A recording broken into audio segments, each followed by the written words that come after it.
하나님께서 오늘 우리에게 주시는 말씀입니다. 구약 성경 이사야 9장 6절 말씀입니다. 이사야 9장 6절 말씀입니다. 이 계시의 말씀을 봉독할 때 다 함께 살아계신 하나님의 음성을 들으실 수 있기를 바랍니다. 이는 한 아기가 우리에게 낳고 한 아들을 우리에게 주신 바 되었는데 그의 어깨에는 정사를 메었고 그의 이름은 기묘자라 모사라 전능하신 하나님이라 영존하시는 아버지라 평강의 왕이라 할 것임이라. 아멘. 제가 신학교 다니던 시절 이야기입니다. 아주 오래전 이야기인데요. 그 오래전에 한 연극을 보려고 나간 적이 있었습니다. 제가 보았던 연극은 고도를 기다리며라고 하는 연극이었습니다. 노벨 문학상을 받은 아일랜드의 작가 사무엘 베케트가 쓴 작품이죠. 이 작품에는 블라드미르라고 하는 사람과 에스트라공이라고 하는 두 사람이 주요 인물로 등장을 합니다. 그들은 어느 나무 아래에서 고도라는 사람을, 그 존재를 기다립니다. 그런데 그 이야기가 이어지는데 그 대화가 잘 이해가 되지는 않습니다. 계속 장면도 별로 바뀌지는 않고요. 그냥 비슷한 장소에서 계속 두 사람이 이런저런 이야기를 해가는 그런 연극이었습니다. 대략 대사는 이러했습니다. 우린 여기서 할 수 있는 것이 없네. 어딜 가도 마찬가지지. 고고 그런 소리 말게. 내일이면 다 잘 될 거니까. 잘 된다고? 왜? 자네 그 꼬마가 하는 얘기 못 들었나? 못 들었네. 그놈이 말하길 고도가 내일 온다는군. 그게 무슨 뜻이겠나?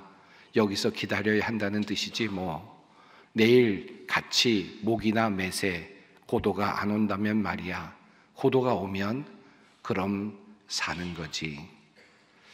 여러분, 짧은 대사 일부를 보여드렸는데요. 좀 이해가 되시는지요? 어떤 이야기를 하고 있는지 잘 이해가 안 되죠. 갑자기 왜 목을 매자고 하는 것인지, 또 어떻게 산다는 것인지, 왜 이야기가 이렇게 이어지는지 잘 이해가 되지 않는 그런 대사입니다. 이런 대사가 2시간여 동안 계속해서 이어집니다. 두서 없는 대화, 그리고 또 무의미한 대화 같은 그런 내용들이 계속해서 이어집니다.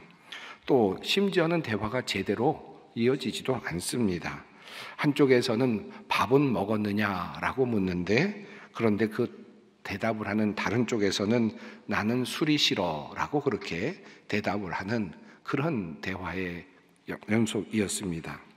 고도가 누구인지, 고도가 어떻게 생겼는지, 고도가 오면 무엇을 하겠다는 것인지, 심지어는 고도가 실존하고는 있는 것인지, 아니면 고도가 현재 다가오고는 있는 것인지, 모든 것이 불명확한 상태에서 끊임없이 고도에 대한 이야기를 하고 있는 그런 연극입니다. 저는 그 연극을 보면서 줄곧 그 고도가 누굴까? 고도가 누굴까를 생각하면서 몰두하며 그 연극을 보았던 기억이 있습니다. 그런데 끝까지 답이 주어지지 않았고 어떤 결론에도 이를 수가 없었습니다. 심지어는 어떤 일도 일어나지 않은 채로 그렇게 대화가 이어지다가 그냥 허무하게 연극이 막을 내렸습니다. 한편으로 본다면 정말 지루하고 허무한 그런 연극이었습니다.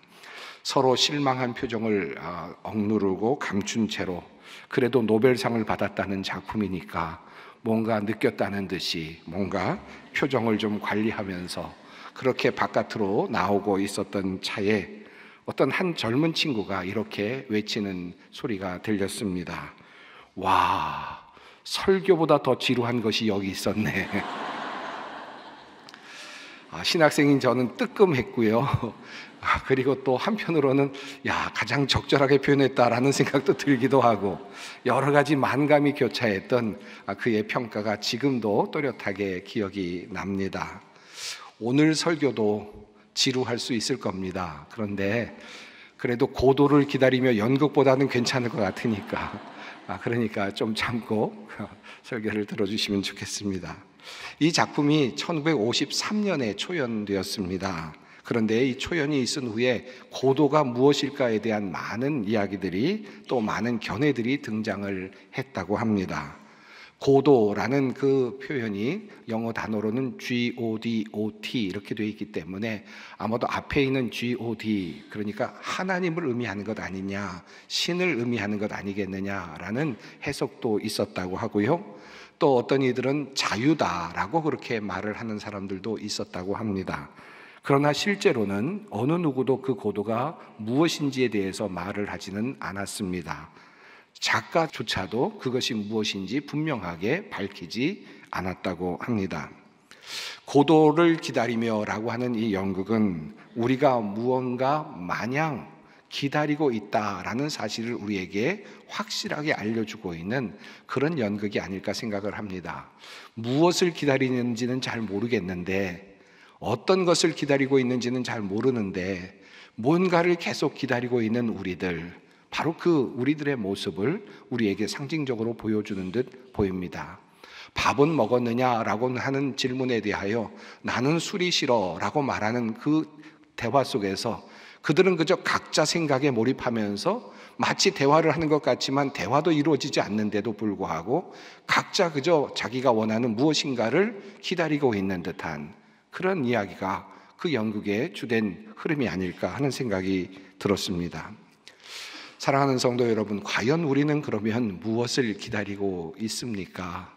우리가 기다리고 있는 것은 과연 무엇일까요? 자녀의 대학 합격 소식을 기다릴 수도 있겠고, 또 사업에 성공하는 그런 성공을 기다릴 수도 있겠고, 또 뭐 결혼을 기다릴 수도 있겠고, 다양한 것들을 기다릴 수도 있겠죠. 그러나 정말 그것이 우리가 기다리고 있는 것인가? 라고 하는 것을 다시 한번 짚어볼 필요는 있겠습니다. 라틴어 단어 중에 미래를 나타내는 단어가 크게 보면 두 개의 단어가 있다고 합니다. 하나는 futurum이라고 하는 단어입니다. 이 단어에서 영어인 future라고 하는 단어가 파생이 되었다고 합니다. 이 futurum은 한마디로 표현하면 이어지는 미래를 의미합니다.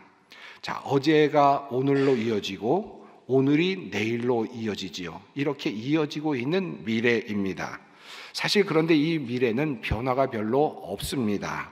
예측이 가능한 그런 미래, 그런 미래를 futurum이라고 이렇게 표현을 한다는 것입니다. 예를 들면 내일 뭐 하죠? 내일 아침에 일어나면 양치질을 하겠죠. 그리고 또 음식을 먹겠죠.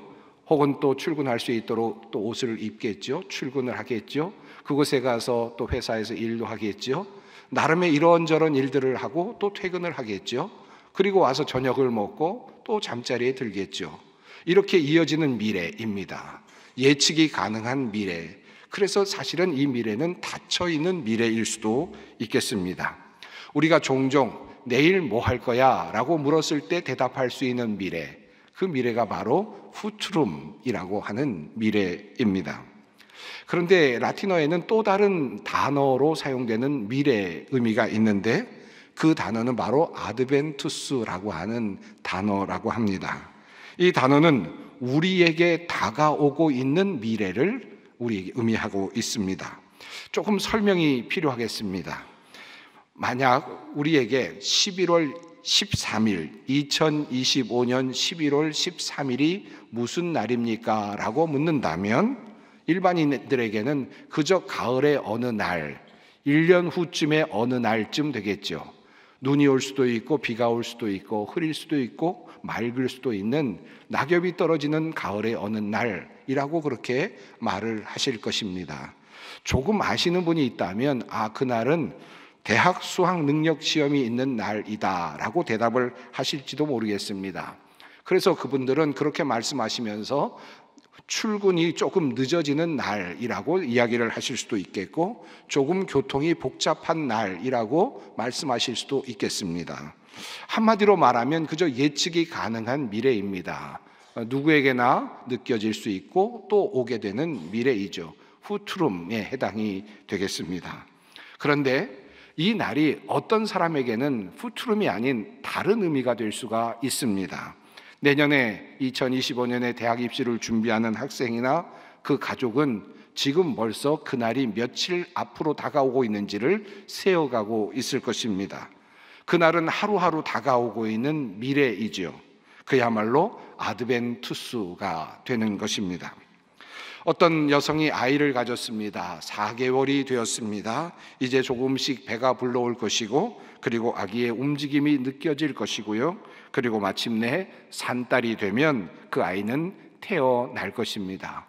아이를 잉태했는데 아이를 낳지 않는다라고 하는 일은 일어날 수 없는 일입니다. 아이를 잉태했으면 반드시 아이는 태어나게 되어 있죠. 이게 바로 아드벤투스입니다. 확정되어서 우리에게 다가오고 있는 미래라고 할 수 있겠습니다. 자, 그렇다면 우리에게 이렇듯 확실한, 그러면서도 점점 다가오고 있는 아드벤투스는 어떤 것이 있겠습니까? 대학 수학 능력 시험, 우리나라에서 대학을 가고자 하는 학생이라면 이 시험은 아드벤투스이겠죠. 이 시험의 그 날짜는 아드벤투스가 될 것입니다. 조금씩 다가오고 있는 미래입니다.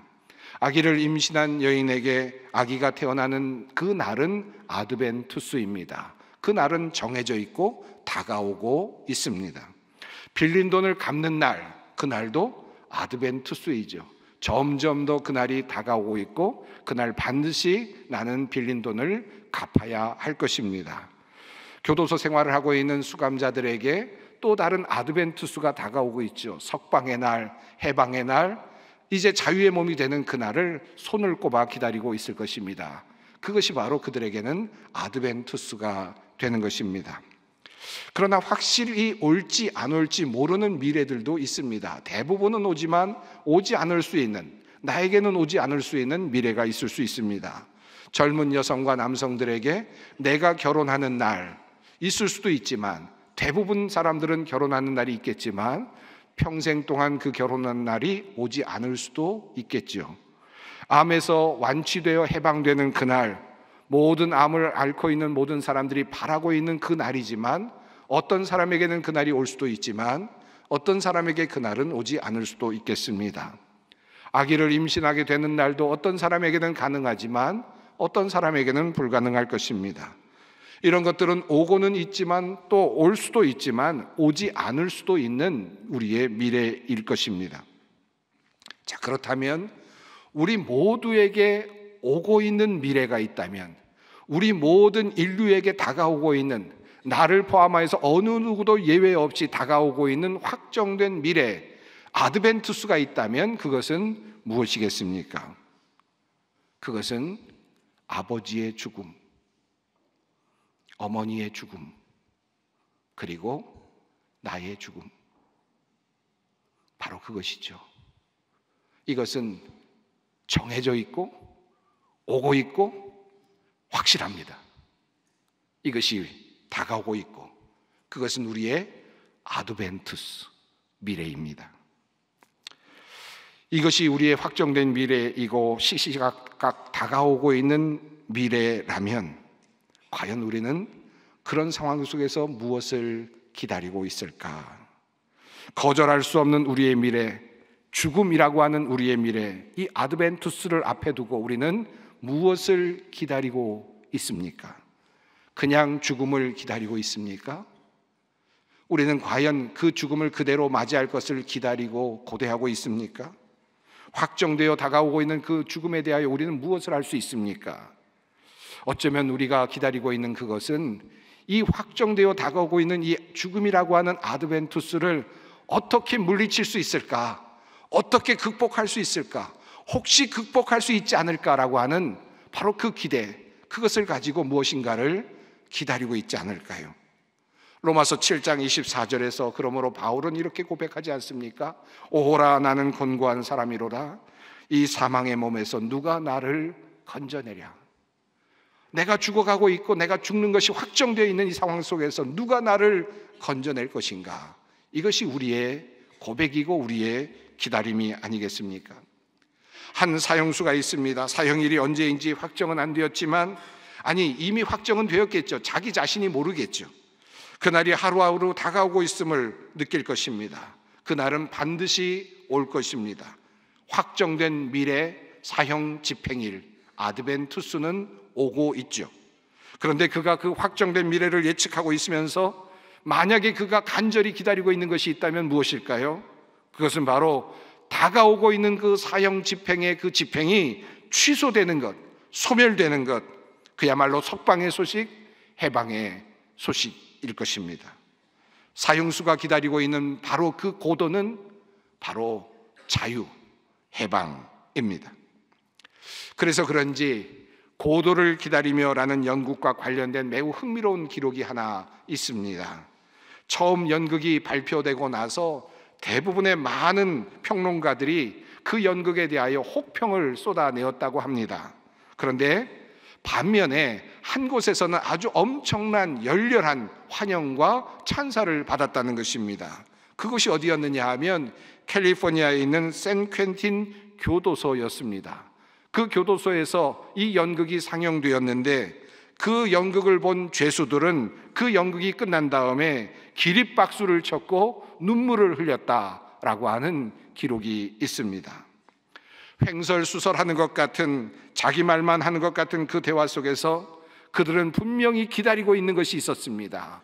그리고 갈구하는 것이 있었습니다. 그 죄수들은, 그들은 그 고도가 분명했습니다. 자유였습니다. 해방이었습니다. 석방이었습니다. 그래서 그 연극을 보면서 그들은 환호했고 눈물을 흘렸다는 것입니다. 오늘은 대림절 첫 번째 주일입니다. 대림절을 영어로 애드벤트라고 사용을 합니다. 물론 당연히 이 라틴어, 다가오고 있는 미래, 확정된 미래를 표현하는 아드벤투스에서 온 단어입니다. 그러니까 이 대림절이라는 것은 무엇인가 확정된 미래가 우리에게 오고 있다라고 하는 뜻을 가지고 있습니다.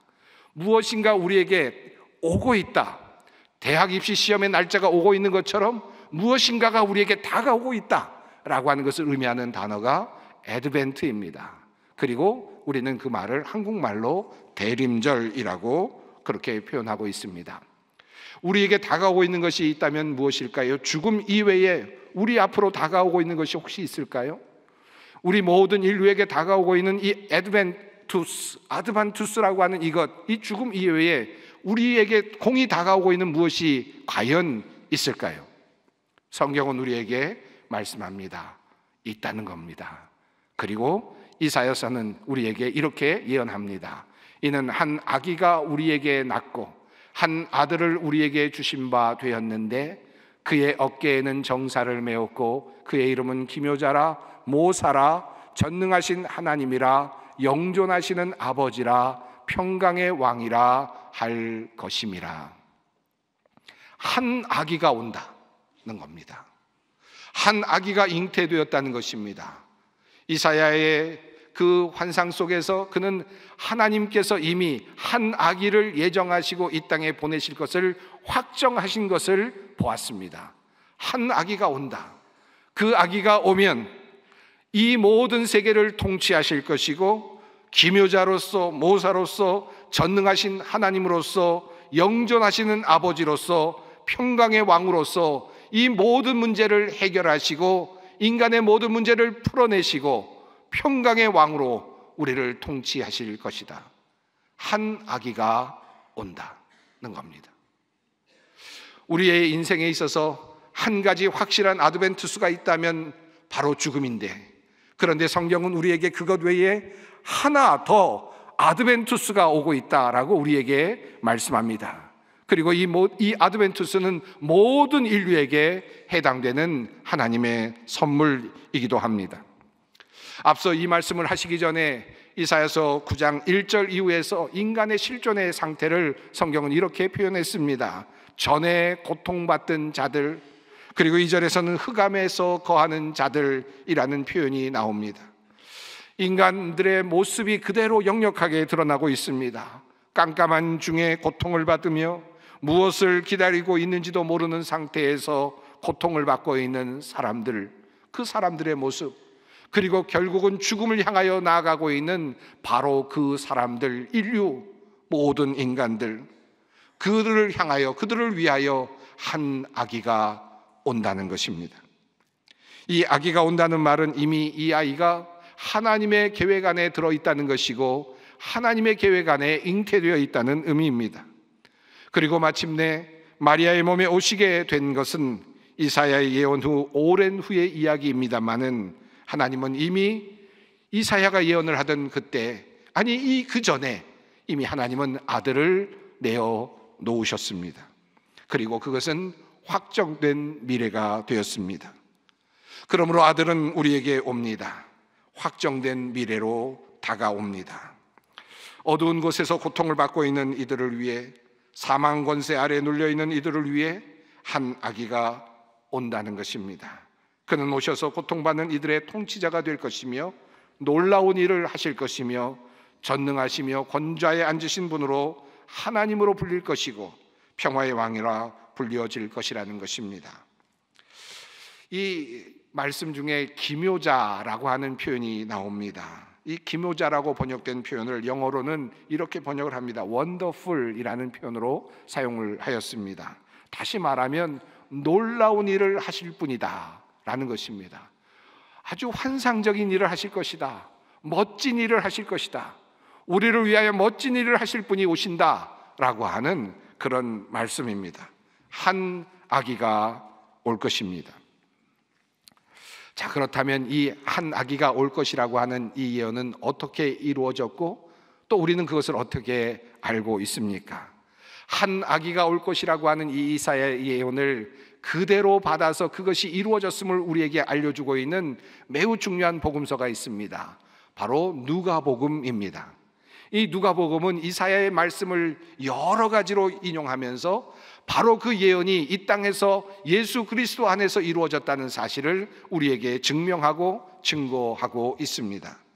누가복음은 총 24장으로 되어 있는데 그 장들 중에서 두 장을, 1장과 2장을 할애해서 하나님의 아들이 이 땅에 오시는, 아기 예수로 오시는 장면을 우리에게 아주 생생하게 중계하듯 우리에게 알려주고 있습니다. 먼저 세례 요한이 나타날 것이라고 하는 예언의 말씀과 더불어서 잉태하게 되는 과정과, 그리고 믿음에 대한 아버지 어머니의 믿음에 관련된 내용과, 그리고 마침내 세례 요한이 태어나서 자라는 과정이 묘사되고, 그리고 하나님의 아들이신 예수님께서 마리아의 몸으로 오시는 과정과, 그리고 천사들의 예언의 말씀과, 그리고 마리아의 믿음과, 그리고 또 예수님의 태어나심과 성장하심에 대한 내용이 아주 자세하게 소개되고 있습니다. 이제 누가복음은 바로 이사야서가 말했던 이 한 아기가 예수 안에서 드러났다라는 사실을 우리에게 말씀하고 있습니다. 그분이 바로 예수 그리스도라는 말씀입니다. 최근 새벽기도의 말씀을 읽으면서 세례 요한이 감옥에서 자신의 제자들을 보내서 예수님께 이렇게 묻는 장면을 함께 읽었습니다. 요한이 그 제자 중 둘을 불러 주께 보내어 이르되 오실 그이가 당신이오니이까 우리가 다른 이를 기다리오리이까. 세례 요한이 이렇게 예수님께 나와서 제자들을 보내서 말했던 이유는 그가 옥에 갇혀 있으면서 그가 기대했던 예수님의 모습과 예수님으로부터 들려오는 사역의 소식이 조금 달랐기 때문이었습니다. 세례 요한은 오실 메시아가 오시면 성령으로 세례를 부으실 것이며, 그리고 모든 것들을 나누시는 그런 일을 하실 것이라고 믿었습니다. 한마디로 말하면 심판하실 메시아를 기대했습니다. 알곡을 곡간 안에 들이시고 쭉저기는 꺼지는 불에 던져서 불태우시는 심판의 주가 오실 줄로 그렇게 믿고 있었습니다.